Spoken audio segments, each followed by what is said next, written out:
Right now in the Middle East, something big is unfolding. After weeks of heightened tensions between Israel and Iran, signs of a diplomatic pause have emerged. Could this be the beginning of the end for this conflict? Let's dig into the details. Reports from the ground suggest that a partial ceasefire is currently being observed. Now, what's the word on the street?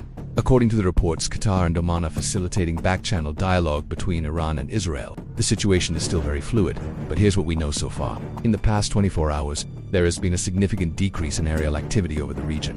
Both Iranian and Israeli forces are reportedly taking extra precautions to avoid any miscalculations or escalations. Now, this comes after a recent cycle of military activity. We're talking about strategic air operations carried out by both nations. Now, Israel reportedly targeted an Islamic Revolutionary Guards core base in Syria, an event that comes in response to the seizure of an Israeli UAV by Iran a few days prior. Now, in this ongoing conflict, it's important to note that both Israel and Iran have reportedly affected key observation posts. But in the past 24 hours, there has been a noticeable decrease in attacks. Now, this is being observed particularly in parts of northern Israel and areas near the Syrian border. On the other hand, Iranian officials have openly expressed their interest in At the same time, Israeli sources are indicating that they are currently assessing further response measures. They're doing this through diplomatic frameworks, but no agreements have been officially announced yet. So the question on everyone's lips is this the beginning of a more sustained peace or simply a temporary pause? Because remember, we've seen these sorts of lulls before,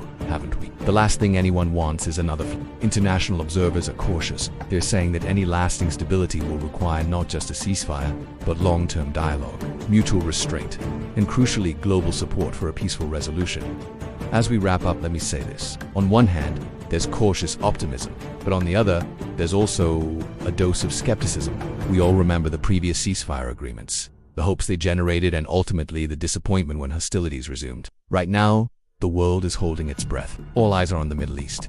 We will continue to monitor updates from official sources and share the developments as they unfold in this highly sensitive situation. For now, this is your host from Racha from On Hand News Channel.